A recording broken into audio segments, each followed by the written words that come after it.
सभी बहनों को राम राम। आज चवन ऋषि और सुकन्या की विवाह की कथा सुनते हैं।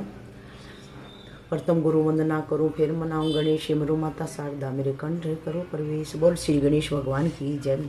नारद जी कहते सत्यवती नंदन व्यास जी, राजाओं के अत्यंत उत्तम वंशावली सुनो। कानों को सुख पहुंचाने वाला यह प्रसंग धर्म और ज्ञान आदि से संपन्न है। पुराणों में ऐसी कथा प्रसिद्ध कि सर्वप्रथम जगत सृष्टा ब्रह्मा जी भगवान विष्णु की नाभि कमल से प्रकट हुए। संपूर्ण जगत के रचयिता स्वयं भू ब्रह्मा जी सर्वज्ञानी एवं सर्वशक्ति संपन्न थे।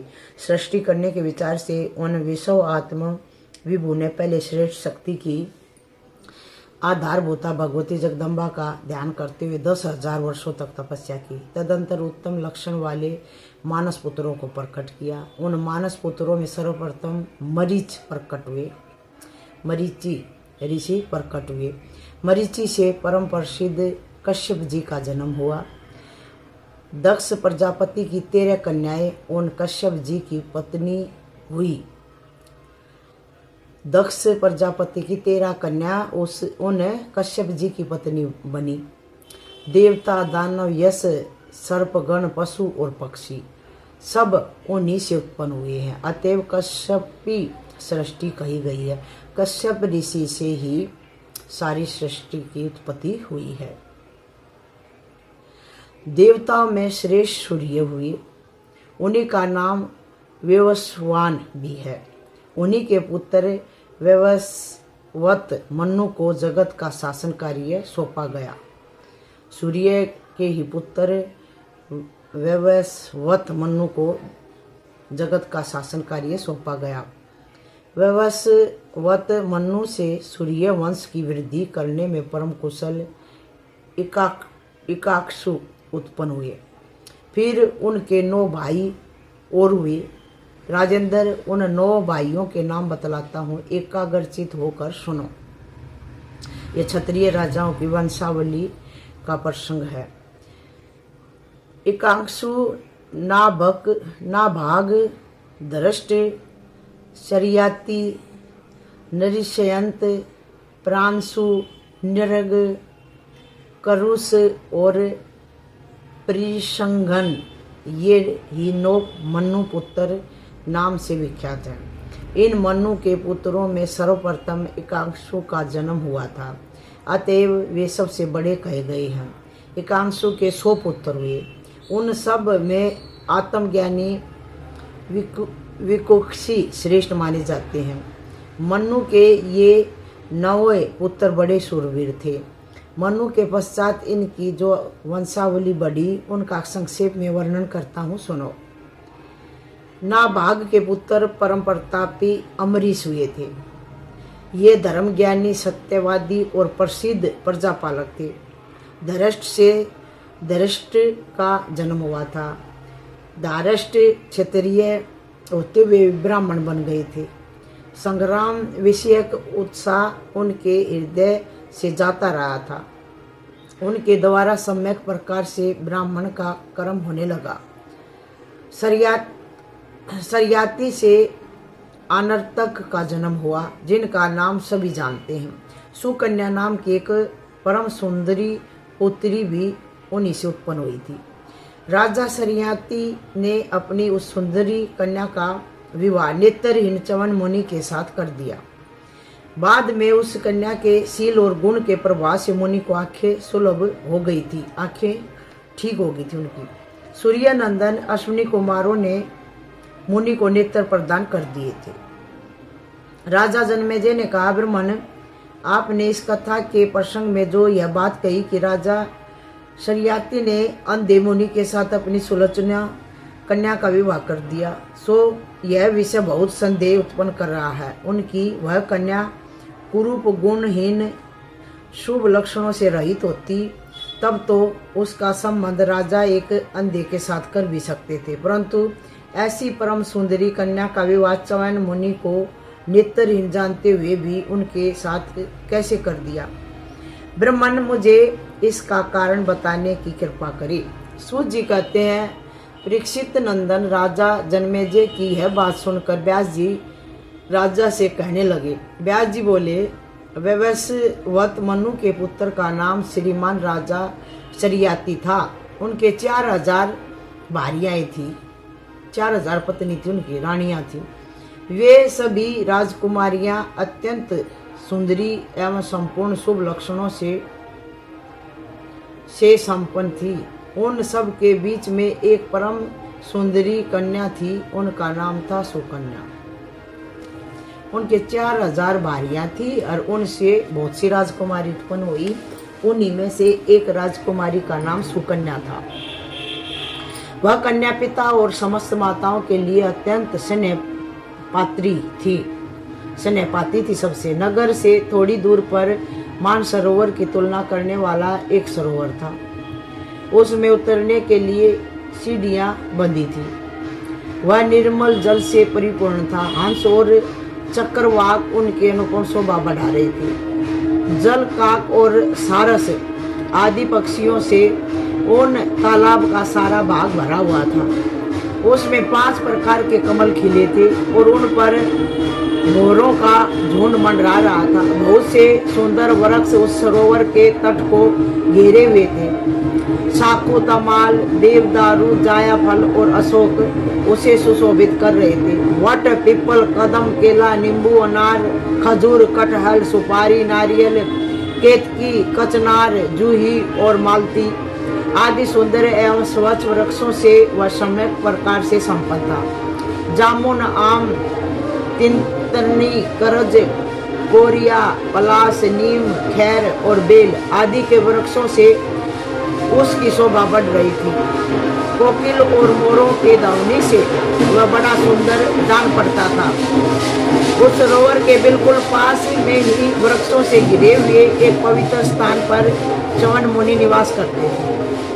उन तपस्वी मुनि के चित्त में सदा शांति बनी रहती थी। उस स्थान को निर्जन समझकर उन्होंने मन को एकाग्र करके तपस्या आरंभ कर दी थी। वे आसन जमा कर बैठे थे। उन्होंने मौन धारण कर रखा था। प्राणों पर उनका पूरा अधिकार था। सभी इंद्रियां उनके बस में थी। उन तपोनिधि ने भोजन भी बंद कर दिया था। वे निर्जल रहकर भगवती जगदम्बा का ध्यान करते थे। राजन, उसके शरीर पर चारों ओर से लताएं चढ़ गई थी। दीमक ने अपना घर बना लिया था। राजन बहुत दिनों तक यूं बैठे रहने के कारण चींटियां उन पर चढ़ रही थी और उनसे वे घिरे हुए थे। ऐसा जान पड़ता था मानो केवल मिट्टी का ही ढेर है। राजन, एक समय की बात है, राजा शरियाती इस श्रेष्ठ स्थान पर आए। सरोवर का जल सर्वथा स्वच्छ था। कमल खिले हुए थे। लक्ष्मी की तुलना करने वाली सुकन्या बाल सुलभ चपलता के कारण अपनी सखियों के साथ वन में जाकर पुष्प तोड़ती हुई घूमने लगी। इधर उधर चक्कर काटती हुई वह राजकुमारी च्यवन मुनि के निकट पहुंच गई। मुनि का शरीर दीमक का घर बन गया था। उसी के समीप सुकन्या खेल रही थी। उसे बल्मीक के छिद्रों से चमकने वाली 2 ज्योतियां दिखाई पड़ी। यह क्या है? ऐसी जिज्ञासा उठने पर उस सुंदरी राजकुमारी के मन में आया कि आवरण हटाकर देखा जाए। फिर तो तुरंत ही एक नोकदार कांटा लेकर उससे वह ऊपर की मिट्टी हटाने लगी। अब पास आकर उद्यम करने वाली उस कन्या पर मुनि के नेत्र पड़ गए। वह राजकुमारी च्यवन मुनि के देखने में आ गई। अन्न और जल का परित्याग कर देने से परम तपस्वी मुनिवर च्यवन का शरीर अत्यंत क्षीण हो चुका था। कल्याणी सुकन्या को देखकर वे उससे कहने लगे, सुंदरी, दूर चली जाओ, मैं तो एक तपस्वी हूँ। इस दीमक की मिट्टी को कांटे से हटाना ठीक नहीं है। मुनि के कहने पर भी राजकुमारी उनकी बात नहीं सुन सकी। यह कौन सी अद्भुत वस्तु झलक रही है? यह कहकर उसने मुनि के नेत्र कांटे से छेद दिए। देव की प्रेरणा से खेल ही खेल में राजकुमारी के द्वारा यह अप्रिय घटना घट गई। आंख फूट जाने से मुनि को असीम कष्ट होने लगा। फिर तो उसी क्षण समस्त सैनिकों के मलमूत्र बंद हो गए। मंत्री सहित राजा पर भी यह कष्ट छा गया। यहाँ तक कि हाथी, घोड़े और ऊंट जितने प्राणी ये सभी इन व्याधि से ग्रस्त हो गए। ऐसी स्थिति में राजा शरियाती बड़े चिंतित हुए। तब राजा शरियाती ने इस कष्ट के कारण विचार किया। कुछ समय विचार करने के पश्चात राजा घर पर आए और अपने परिजनों तथा सैनिकों से अत्यंत आतुर होकर पूछने लगे, किसके द्वारा यह प्रिय कार्य हुआ है? इस तालाब के परिश्रम तट पर वन में महान तपस्वी मुनिवर च्यवन कठिन तपस्या कर रहे हैं। वे अग्नि के समान तेजस्वी हैं। हो ना हो किसी के द्वारा उन्हीं का कोई अपकार हो गया है। इसी से सबके शरीर में ऐसी व्याधि उत्पन्न हो गई। अब जैसे च्यवन ऋषि को आंखें फूटने से कष्ट हो रहा था, ऐसे सारी प्रजा में आ गया। जितने भी सैनिक हुए तो सब भी जलने लगे। तपस्वी दुखी था तो सारी राजा में भी वही जलन होगी, सब दुखी होंगे, तो राजा को चिंता होगी। इसी से सबके शरीर में ऐसी व्याधि उत्पन्न हो गई है, यह बिल्कुल निश्चित है। भृगुनंदन महात्मा च्यवन जी परम वृद्ध एवं वशिष्ठ आदरणीय पुरुष हैं। मेरी समझ से अवश्य ही किसी ने उनका अनिष्ट कर दिया है, उनका अनादर कर दिया है। यह अनिष्ट काम जान कर किया गया है। यह अनिष्ट काम जानबूझ कर किया गया हो अथवा अनजाने में, इसका फल तो भोगना ही पड़ेगा। राजा के यूं कहने पर दुख से घबराए हुए सैनिकों ने कहा, मन, वाणी और कर्म द्वारा हमसे तो मुनि का कोई अपकार नहीं हुआ है, इसे हम बिल्कुल नहीं जानते। व्यास जी कहते, राजा शरियाती अत्यंत चिंतित हो उठे थे। इस प्रकार सब के पूछने के पश्चात उन्होंने बड़ी शांति के साथ अपने मंत्रिमंडल से भी पूछा। तब राजकुमारी सुकन्या ने सारी जनता तथा पिताजी को भी दुखी देखकर विचार किया कि मेरे द्वारा उन छेदों में सुई चुभा दी गई थी, यही कारण हो सकता है। अतः उसने कहा, पिताजी, मैं उस वन में खेल रही थी, वही मिट्टी का एक मजबूत टीला सा दिखाई पड़ा था। उसके चारों ओर लताएं फैली हुई थी। उसमें 2 छिद्र दृष्टिगोचर हो रहे थे। उन छेदों में से बड़ा प्रकाश निकल रहा था। महाराज, मैंने कौतूहलवश उन छिद्रों में सुई चुभा दी। पिताजी, उस समय मैंने देखा वह सुई जल में भीग गई थी। साथ ही उस बल्मीकि में से हा हा की भी एक धीमी आवाज भी मुझे सुनाई पड़ी। पिताजी, तब मैं बड़े आश्चर्य में पड़ गई। यह क्या हो गया? इस शंका से मेरा हृदय भर गया। पता नहीं मेरे द्वारा उस बल्मीक में कौन सी वस्तु छिद गई थी। राजा शरियाती सुकन्या की यह कोमल वाणी सुनकर समझ गए कि यही मुनि की अवहेलना हुई है। अब वे तुरंत बल्मीक के पास पहुंचे। वहां उन्होंने महान कष्टों में पड़े हुए परम तपस्वी च्यवन मुनि को देखा। मुनि के शरीर पर दीमक की मिट्टी चढ़ी हुई थी। उन्होंने उसे धीरे से दूर हटाया और धरती पर पड़े कर मुनि को साष्टांग प्रणाम किया, उनकी स्तुति की और नम्रता पूर्वक हाथ जोड़कर वे कहने लगे, महाभाग, मेरी कन्या खेल रही थी, उसी के द्वारा यह भारी दुष्कर्म हो गया है। ब्राह्मण, वह भी बिल्कुल अबोध बालिका है, उसने अज्ञानवश ऐसा कर दिया है। आप उसके इस अपराध को क्षमा करें। मुनियों का स्वभाव ही क्षमा करना है, मैंने यह सुन रखा है। अतः आप भी इस अवसर पर इस बालिका का अपराध क्षमा कीजिए। व्यास जी कहते, राजा शरियाती अत्यंत दुखी होकर नम्रता पूर्वक सामने खड़े थे। उनकी बात सुनकर च्यवन मुनि यह वचन बोले। च्यवन मुनि ने कहा, राजन, मैं कभी किंचित मात्र भी क्रोध नहीं करता। यद्यपि तुम्हारी पुत्री ने मुझे कष्ट पहुंचाया है, परंतु मैंने कोई शाप नहीं दिया। महीपते, मुझ निरपराधी व्यक्ति की आंखों में बड़ी पीड़ा हो रही है। मैं जानता हूँ इस नीच कर्म के प्रभाव से तुम पर कष्ट आ गया है। ठीक ही है, देवी भगत के प्रति घोर अपराध करके कौन व्यक्ति सुखी रह सकता है? यदि स्वयं शंकर भी उसके रक्षक हों तब भी उसका सुखी रहना असंभव है। राजन, मैं क्या करूं? मेरी आंखों ने जवाब दे दिया है। मुझे बुढ़ापा घेरे हुए है भोपाल, अब मुझ अंधे की सेवा कौन करेगा? राजा शरियाती ने कहा, मुनिवर, बहुत से सेवक आपकी सेवा में उपस्थित रहेंगे, आप अपराध क्षमा करें। कारण तपस्वी जन अल्प क्रोधी होते हैं। चवनर जी बोले, राजन, मैं नेत्रहीन हूँ, वो अकेले रहकर तपस्या करने में कैसे सफलता पा सकता हूँ? तुम्हारे सेवक मेरी मनचाही बातें कैसे कर सकेंगे? राजन, यदि तुम मुझसे क्षमा करने के लिए कहते हो तो मेरी बात मानो, तुम अपनी कमल नयनी कन्या को मेरी सेवा के लिए सौंप दो। महाराज, मैं तुम्हारी इस कन्या से प्रसन्न हूँ, इसके साथ रहकर मैं तपस्या करूँगा और यह मेरी सेवा में लगी रहेगी। राजेंद्र, इस प्रकार करने में और तुम दोनों ही सुखी हो सकते हैं। मेरे संतुष्ट हो जाने पर सारे सैनिक भी सुख से समय व्यतीत करेंगे, इसमें कोई संशय नहीं है।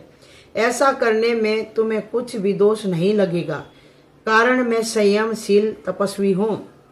व्यास जी कहते हैं, जन्मेजय च्यवन मुनि की बात सुनकर राजा शरियाती चिंतातुर हो गई। दूंगा अथवा नहीं दूंगा सोचने लगे। यह कोई भी बात उस समय उनके मुख से नहीं निकल सकी। सोचा, ये मुनि अंधे, बूढ़े और कुरूप हैं, इन्हें मैं देव कन्या की तुलना करने वाली अपनी इस कन्या को सौंप कर कैसे सुखी हो सकूंगा? भला ऐसा मूर्ख एवं पापी कौन है जो शुभ अशुभ कर्म की जानकारी रखते हुए भी स्वयं सुखी होने के लिए अपनी पुत्री के संसार जनित सुख पर आघात पहुंचाने में तत्पर हो जाए? इन अंधे एवं बूढ़े च्यवन मुनि के समीप मेरी कन्या किस प्रकार समय व्यतीत करेगी? अतएव मुझे दुख भले ही हो, किंतु मैं अपनी सुकन्या इन मुनि को नहीं दे सकता। इस प्रकार विचार करने के उपरांत राजा शरियाती उदास होकर अपने घर लौट गए। उनके मन में असीम संताप छा गया। उन्होंने मंत्रियों को बुलाकर परामर्श किया और उनसे पूछा, मंत्रियों, तुम अब अपनी सम्मति प्रकट करो। इस अवसर पर मुझे क्या करना चाहिए? मुनि को कन्या दे अथवा दुख ही सह लूं? मंत्री ने कहा, महाराज, यह बड़े ही संकट की समस्या सामने उपस्थित हो गई। हम इस अवसर पर आपको क्या कहें, क्या सलाह दें? इस भाग्यहीन व्यक्ति को यह परम सुकुमारी सुकन्या देना तो कैसे उचित हो सकता है? व्यास जी कहते हैं, तदंतर पिता तथा मंत्रियों का अत्यंत चिंतित हो देखकर सब रहस्य राजकुमारी सुकन्या की समझ में आ गया। अतः वह हंसकर बोली, पिताजी, इस समय आप इतने चिंता आतुर क्यों हो रहे हो? मैं समझ गई, आप मेरे लिए इतने दुखी एवं उदास हैं। पिताजी, मैं भय से घबराए हुए मुनि के पास जाकर उन्हें आश्वासन दूंगी और आत्मदान करके उनको प्रसन्न करने का प्रयत्न करूंगी। सुकन्या की बात सुनकर राजा शरियाती का हृदय द्रवित हो गया, साथ ही उनके मुख पर प्रसन्नता की रेखा भी आ गई।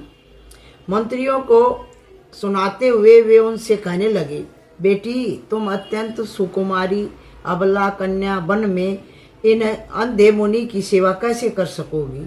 ये अत्यंत बूढ़े एवं विशेष क्रोधी भी हैं।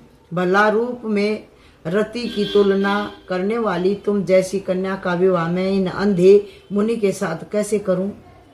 अपने सुख के लिए बुढ़ापे से ग्रस्त शरीर वाले मुनि को तुम्हें सौंपना उचित नहीं है। पिता का कर्तव्य है कि अवस्था, जाति और बल में समानता रखने वाले धन धान्य से संपन्न सुयोग्य वर्ग के साथ अपनी कन्या का विवाह करे। निर्धन के साथ संबंध करना कदापि उचित नहीं है, कहाँ तो तुम्हारा रूप और कहाँ वन में रहने वाले वह बूढ़ा मुनि। भला एक अयोग्य वर के साथ मेरे द्वारा पुत्री का विवाह कैसे किया जा सकता है?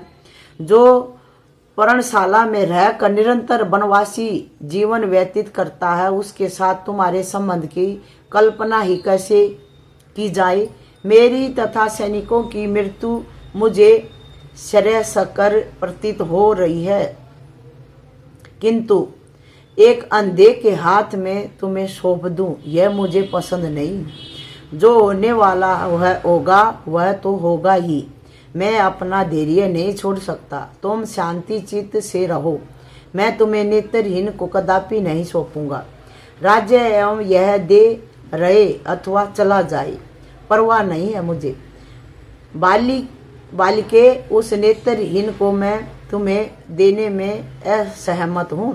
पिता की यह बात सुनकर सुकन्या उनसे विनय तथा प्रेम पूर्वक कहने लगी। सुकन्या बोली, पिताजी, आपको मेरे विषय में चिंता नहीं करनी चाहिए। अब आप मुझे मुनि को सौंप दीजिए। मेरे इस कार्य से संपूर्ण प्राणियों को सुख हो, यह मेरे लिए कितनी अच्छी बात है। मैं संतुष्ट रहकर उन परम पावन मुनि की पति रूप से सेवा करूंगी। ये वृद्ध मुनि निर्जन वन में मेरे द्वारा अत्यंत भक्तिपूर्वक सुसेवित होंगे, कारण मैं सती धर्म को अच्छी प्रकार जानती हूँ। पिताजी, भोग में मेरी बिल्कुल ही रुचि नहीं है। अनघ, आप मेरे विषय में सर्वथा निश्चित हो जाइए। व्यास जी कहते हैं, सुकन्या की ये बात सुनकर मंत्रिमंडल अत्यंत आश्चर्य में पड़ गया। अंत में राजा ने सुकन्या की बात मान ली और वे मुनि के पास जाने के तैयार हो गए। उन तपोधन मुनि के निकट पहुंचते ही मस्तक झुकाकर उन्होंने प्रणाम किया और कहा, स्वामीन, मेरी कन्या आपकी सेवा में उपस्थित है। विभो, आप इसे विधि पूर्वक स्वीकार करने की कृपा करें। इस प्रकार कहकर राजा शरियाती ने वैवाहिक विधि संपन्न करके अपनी पुत्री सुकन्या का विवाह मुनि के साथ कर दिया। उस राजकुमारी को पाकर मुनि परम प्रसन्न हो गई।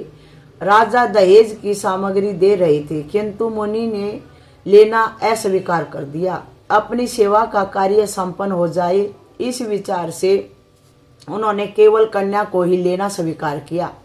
अब मुनि के प्रसन्न हो जाने पर सब सैनिकों का रोग दूर हो गया। उसी समय से राजा भी परम आह्लादित रहने लगे, खुश रहने लगे। अब राजा शरियाती ने मुनि को पुत्री सौंपकर घर चलने का विचार किया। तब सुकन्या के मन में उनसे कुछ कहने की इच्छा हुई। सुकन्या ने कहा, पिताजी, आप मेरे वस्त्र और आभूषण ले तथा मुझे वृक्षों की छाल एवं उत्तम मृगचर्म देने की कृपा करे। देखो, सुकन्या करिए, मेरे ये वस्त्र जो राजकीय वस्त्र है इनको ले जाओ और मैं भी जैसे ऋषि महात्मा रहते हैं वैसे ही रहूंगी, वृक्षों की छाल पहन के, वही देने की कृपा करो मुझे। मैं मुनि पत्नी का वेश बनाकर तपस्या में निरत हो मुनि की सेवा करूंगी, जिससे धरातल, रसातल एवं स्वर्ग में भी आपकी कीर्ति अक्षण रह सके। परलोक में सुखी होने के लिए मैं निरंतर मुनि की सेवा में संलग्न रहूंगी। मैंने अपनी सुंदरी एवं तरुणी कन्या नेत्रहीन बूढ़े मुनि को सौंप दी, और कहीं इसका आचरण भ्रष्ट हो जाएगा तो बड़ा ही अनिष्ट हो जाएगा। इस प्रकार की आप बिल्कुल चिंता न करें।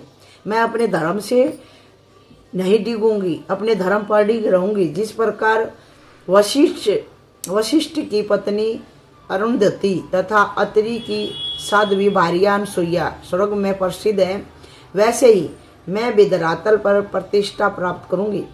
इस विषय में तनिक भी चिंता करना सर्वथा अवांछनीय है।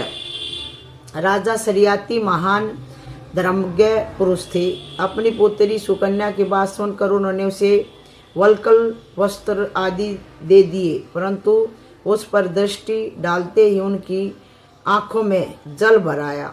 सुकन्या ने तुरंत वस्त्र और आभूषण उतार कर मुनि पत्नी का वेश धारण कर लिया। महाराज शरियाती उदास होकर कुछ समय तक वहीं ठहरे रहे।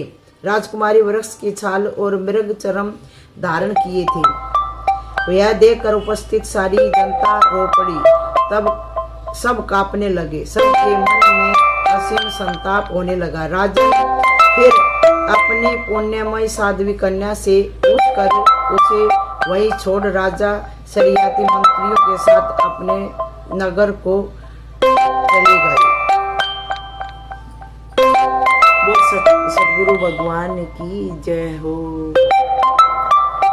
आपके श्री चरणों में हमारा कोटि कोटि नमन है। मेरे भगवान आपकी सदा ही जय हो। सभी बहनों को मीठी मीठी राम राम।